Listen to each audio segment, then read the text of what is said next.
If you're 60 years old with around $1.5 million saved and you're wondering whether that's enough to retire right now and spend $10,000 a month, then this video is for you. A couple recently came to me with this exact question. They had done everything right. They had saved consistently, diversified their investments, and even met with a few different advisors over the years to make sure that they were still on track. But despite all of that, they still couldn't get a clear answer to one simple question. Can we retire now and actually spend what we want? So in this video, we're going to tackle this exact question by looking at three primary things. First, we're going to analyze whether their portfolio can actually support their desired level of spending, and I'll share more about my thoughts around distribution rates here in retirement. Second, we'll look at Social Security timing because when you claim your benefits can dramatically change how sustainable your spending plan is. And then third, we'll talk about Roth conversions and whether or not doing them would help or hurt their ability to meet their $10,000 per month spending goal. But before we jump in, my name is Jacob Duke. I'm a certified financial planner and the owner of a retirement planning firm where we help people just like you plan smarter and retire better. So let's meet Tom and Karen. Right here, you can see that Tom is 59 currently. He is going to be 60 here later this month, and ultimately they would both be 60 by the end of this year. So that's when they're wanting to retire at the end of 2025. So that's their ages. Now, what about their assets and their net worth? They're just under $2 million total net worth, which does include a large portion of that actually being in their house. You can see they own a $500,000 house. They owe just a little bit left on that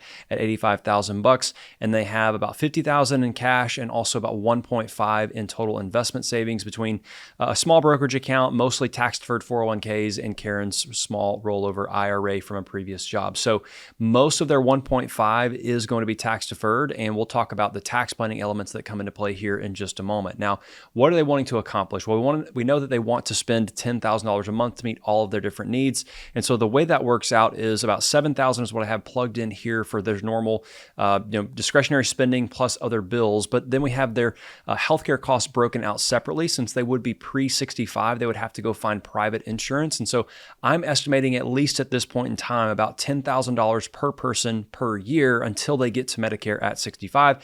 At which point that would then drop down to about $3,400 in today's premiums because they would have Part B, Part D, and then also we're assuming a Medigap or Medicare supplement policy on top of that. So their expenses for healthcare would be higher pre-65 than post, and we want to model that in here.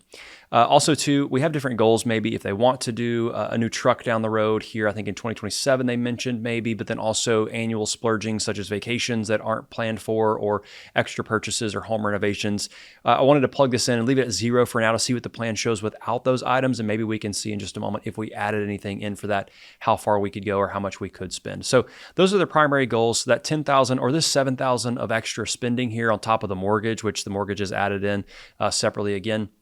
This is kind of their normal living expenses. A few things are added in on top of their need to have number, if you will. So for Social Security, Tom at full retirement age would get about $3,200 per month. Karen would get about $2,700 per month. And so we're right now planning on them taking that at that point rather than immediately at 62. So we've got about a 7-year time frame between now and when their benefits would actually begin. So we've got to make up that gap. We'll look at withdrawal rates kind of in the meantime until that point, which is often a big question for retirees before they get to Social Security claiming. So that's there, but then also Tom's got a small pension of about $1,000 a month, which is very helpful in terms of their spending, but it's not over the top in terms of it's going to meet every bit of their need.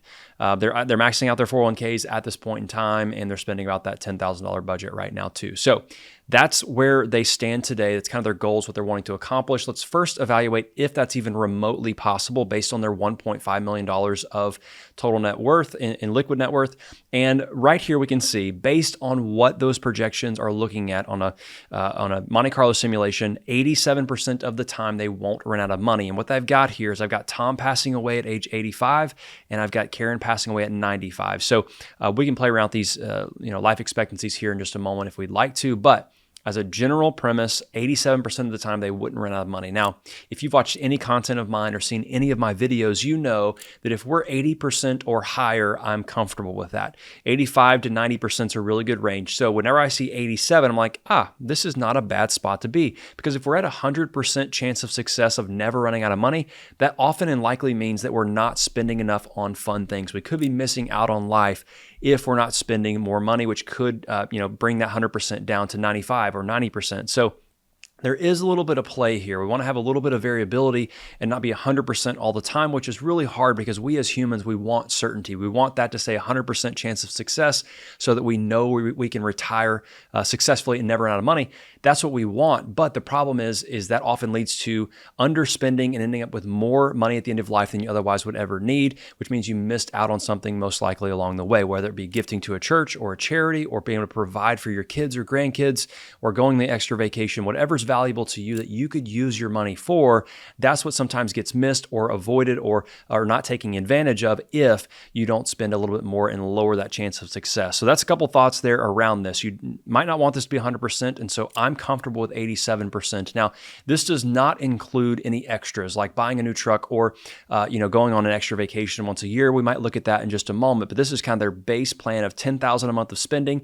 And if we look here at the cash flows, we can see what that actually looks like. So 2025 is kind of a wash because they've worked most of this year or would end up working most of this year to retire here in December. But 2026, when they're both 61 by the end of that year, their expenses are about 124, which is just right at $10,000 a month. Now, they have a little bit of tax here to pay. Now, the reason this is not very high is because the system is assuming that we're going to be spending their cash in their brokerage account first. So you might have a little bit of interest, a little bit of capital gains built in, but there's going to be minimal taxes because of the source of their income during these years. Now, this goes up once we get to 2028 when they're 63 because they would be depleting all of their after-tax dollars at this point and then using their IRAs or tax-deferred money moving forward. So that's why the tax rate jumps. And I'll just keep going here and say the reason this falls off again here in 2033 when they're 68 years old is because their Social Security would be turned on by this point. And at this point, their Social Security being taxable is going to be taxed at a lower overall rate because less of their benefits are subject to taxation. In fact, at most 85% of anyone's Social Security benefits would ever be taxable, which I've done plenty of videos on Social Security taxation. So if you want to go watch those, I'll have them linked down in the description below. All right, so this is their kind of income flows, right? Their spending, it's just going up by inflation every year. They've got a little bit of pension coming in, $1,000 a month. And then right here is when I have a partial year of Social Security and then a full year of Social Security plus the $12,000 a year for the pension coming in. So the majority of their needs, not all of them, but the majority of their needs would likely be covered. 70-ish to 75% of their need will be covered once they have Social Security turned on at 67. We'll evaluate the timing or claiming strategy here in just a moment. But what I wanted to point out here is a couple of different things. Number one, I wanted to go to the analysis section and see how much is the distribution rate going to be to get us to Social Security. Now, this is sometimes hard for people to understand, and it's rightfully so. Whenever we look at retirement planning, we often have heard of the 4% rule, meaning we can take 4% of our initial starting balance, adjust that for inflation over time, and that's how much we can take from our portfolio and never run out of money, assuming that money's invested a certain way, and we wouldn't do that. We wouldn't run out for 30 years. That's kind of what that rule is stating. I wouldn't necessarily follow that rule because you could be over or underspending based on that. So whenever we look at this, we have different sources of income. Right here, we have minimal. We obviously wouldn't have any earned income. And then this little blue, that is the pension that would be kicking in there at 62. But in the most of this is going to be distribution from the portfolio. And then we see this darker blue section jump up here. That's when Social Security turns on. So we can see the variability or the different sources of income we'd have coming in over time. And you can see the orange jump right here because this is when their RMDs would kick in and actually go up. Now, when it comes to a distribution rate, let's look at the actual rate of the portfolio being taken to meet all their income needs at $10,000 a month. The first thing we can see here is that at 61 in 2026, they would take nearly 7% of their portfolio in that year, assuming they need to take all of that from their, obviously their brokerage account in cash to meet their expense needs of 10 grand every single month. That's pretty high, right? Compared to 4%. And we can see it continues to stay at that 6 to almost actually north of 7, nearly 8% here until they get to 68, which would be the first full year that they are going to be taking Social Security, and their distribution rate would drop down to less than 2%. So what you've got here is you've got a really high distribution rate for a few years, and it drops down really low. And the reason it jumps here again at 75 is because that's when their RMDs would kick in, and technically that falls into this withdrawal rate. Whether they spend that money or reinvest it, that's a different conversation. But either way, it's still reasonable in terms of it's not too high. It's 3% or less for quite a few years. So really begs the question, what if things happen here during these first couple of years when the distribution rate's already higher, what if the market goes backwards? How is that potentially going to impact this distribution rate? Well, right now, this is assuming a standard historical average rate of return, right? So these are 6 and 7% distribution rates. But what if we have a bad first 2 years of the stock market? What if we retire at the wrong time, hypothetically, and we get a 20 or 30% pullback and that stays down? What would happen is the chart would change quite a bit. We could see that their distribution rate in year one, if that happens and the market pulls back in a major way, could jump to nearly 10% in year one, 10% in year two, and 11, maybe 12% there along the way until, again, we get to Social Security, whenever that would drop off majorly down to 3% or so, which is way more sustainable. So it's a really interesting thought. This is what's called sequence of return risk. This is whenever we have bad returns at the wrong times and we need to sell more of our stock portfolio to create income for ourselves to meet our needs. And that ultimately hurts your longevity of your dollars down the road, because you can see this red line means we are now short on a certain amount of money that we would otherwise need to fill. So that's with a bad first 2 years of investment returns. Let's say we have a bad decade followed by slow growth. So the last 10, 15 years have been really good in the stock market. What happens if it's actually the opposite over the next 10 to 15 years? What if it offsets the good with the bad over the next 10?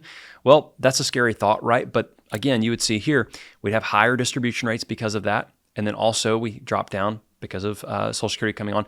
But then really the issue is later in life. 80s and 90s, whenever we could have no money if this event happens. So sequence of return risk is really important, and the withdrawal rate is important. Now, here's what I'll say. I want to step back and just say this. Your withdrawal rate doesn't have to be 4% or less, okay? I'm willing to have your withdrawal rate be 4, 5, 6, 7% for a certain period of time. That doesn't scare me. It's just a matter of what's happening during that period of time and what's causing that rate to go up. Is the market going down? Therefore, you're technically, to get the same dollar amount out of your portfolio, you're going to have to take a higher percentage. That's a big question. And we'll talk about how maybe we can mitigate that in just a moment. But that's really what we're evaluating. We're trying to see, number one, don't be locked into a 4% or 4.5% or a 5% even withdrawal rate. I'll say you can have a higher percentage withdrawal rate of your portfolio for a few years, assuming you have a really low percentage withdrawal rate to offset that for the years to come. So if we go back to the base plan here, we can see I'm willing to take this risk, assuming the market doesn't, tank automatically as soon as they get to retirement in next year in 2026. We can have this high withdrawal rate, assuming that we get to this point with Social Security and now it's really low. We need minimal assets from the portfolio. They're offsetting to each other, assuming all things are the same. Big variable there is going to be the market volatility. Again, if that happens, that changes the game, which might end up pushing Social Security to an earlier claiming strategy rather than full retirement age. So let's look at that right now. Let's go back to the chance of success here. And I just want to play around with a few things. And by the way, this is what we do with our clients. So we evaluate these, we pull these different levers and we say, what if this, what happens? Here's the pros or the cons of making this decision or not. And really it helps us make better decisions, because if you're uncertain around, do I take Social Security at 62 or do I take it at 67? Well, we can play around with it and kind of see, hey, here's the benefit or the drawback of doing either one of those approaches. If you live a lot longer, that means you could end up having less benefit over your lifetime if you take it earlier. So let's first look and say, all things the same, base plan, $10,000 a month spending. What, instead of if we take it at 67, what if we took it at 62? I'm just going to say early as possible for both of them. So we'd get their benefits started earlier, but they would get about a 30% reduction each. So we do that. I'm going to hit refresh and let's see what happens here. Okay. Really interesting. So if you look at the end of life portfolio value is about 1.3, 1.2. So that's really not a major thing, but their chance of success actually dropped down by 5% here. Why is that? Well, if they live to the ages we're currently predicting, technically they would end up with less benefit over their lifetime by taking it earlier. Now, I've been thinking about this a lot lately, and I just want to throw a question at you. I want to hear your thoughts in the comments. What if we're optimizing sometimes with Social Security? What if we're optimizing for the wrong thing? What if instead of trying to optimize for the total lifetime benefit amount, meaning we have to live a certain amount of time and there's this like break-even analysis of if I take it at 62, then I have to live to X age instead of 67, I'd have to live to X age to get, all my benefits or the same amount of benefits. That's not a bad way to think about it, I don't think at all. I just want to throw a different question at you. What if instead of trying to get the total maximum lifetime benefits and optimize for that, what if we thought about trying to get the most benefits when we would need them most? And here's what I mean. What if we decided to max out our benefits as much as we possibly could for the future in terms of long-term care or assisted living or home health care and the costs that are associated with that? What if we optimize our benefits so that we can have the most monthly coming in at that point in time when we would need them most? Because they're going to have a portfolio, assuming major decline in the stock market, they're going to have a portfolio that will meet a majority of their needs, and they don't need as much fixed income coming in as soon. If you're someone who needs the income, obviously you would want to take the Social Security as soon as you can. In this scenario, I'd argue that Tom and Karen don't need the money right away at 62. So in that scenario, we'd say, hey, what are we optimizing for? Because if you have a higher monthly benefit by $1,000 or $1,500 at age 82 because you waited to take your benefits at 67 or 70 versus 62, that could mean the difference between a mid-level healthcare option or long-term care option versus a higher level option, which might be more comfortable and better for you and the needs that you have. That $1,200 to $1,500 difference could mean the difference between that. And here's the thing, psychologically as humans, we are going to spend more money when it's an income coming in. So there's actually a lot of studies on this versus like annuities and annuitizing a portion of your retirement versus having all of it non-annuity like in IRAs and brokerage accounts. The people with the annuities typically end up spending more money because it's kind of like spend it or what's the point of having it? It's kind of like you kind of take it or lose it kind of deal. So the psychology of having that fixed check coming in, that fixed income coming in, gives you the confidence to take and spend more or buy the more expensive option. So maybe that's something from a psychological standpoint. What if you had more benefits coming in at age 80 or 85 when you really need them to pay for that additional care, or to pay for that higher cost of living in that nicer facility? Is that what you should be optimizing for Social Security rather than trying to get the most lifetime benefits? Because you could get the most lifetime benefits by taking yours at 62, but that means less of a benefit when you might actually need it most. Just a thought. Hope that makes sense, but I'm curious your comments. Let me know down below because I want to hear your thoughts on that. If it's a good idea or not, I'm just curious what you think. Now, if we take these benefits a little bit early, let's say that we are going to pass away earlier, hypothetically. So what if we move Tom's end of life to 80? And what if we move Karen's down to 80 as well? Just look at that and see what that changes here. So bear with me. Okay, so them passing away earlier and taking their benefits earlier is actually very helpful because then they are never going to run out of money because they don't need as much money for as long. So as you're evaluating when to claim Social Security, you have to factor in your health, your family's history with health, and maybe your projected life expectancy to know, hey, based on what I know about myself and my family, here's a best guess. The hard problem with Social Security timing is that no one knows the answer, and if we all had the crystal ball to know when we'd pass away, it'd be a lot easier. Unfortunately, that's just not the case. Now, there are things that go into this, such as tax planning, and I want to jump in and kind of evaluate their options around Roth conversions because if you're able to delay your benefits for a little bit longer, that means you're going to have more room in those early years, those gap years of retirement to do Roth conversions or other tax planning strategies like tax gain harvesting, which I've done videos on and talked about that at length.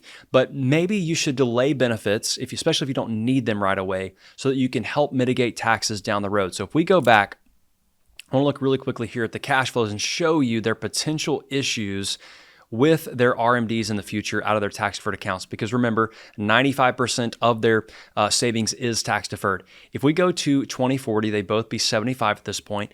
They'd have RMDs of $104,000. Now, is that a problem? No, that's money coming in. But here's why that could be a problem.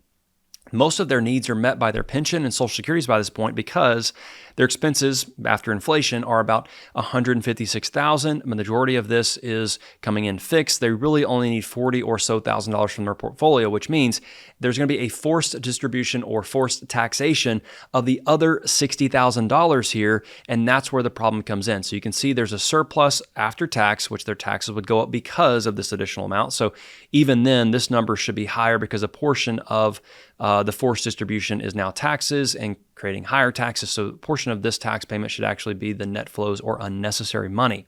Now, what can we do to mitigate that? Well, Roth conversions immediately come to mind. So let's look at that and see if they have any benefits to it. So here's their tax chart kind of projection, which levels they'd be at as they go.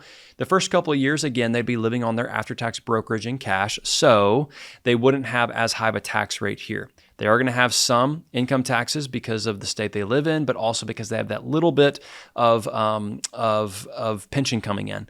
Now, right here is whenever they run out of after-tax money and they have to start pulling from their tax-deferred IRA. So that's why the tax rate jumps.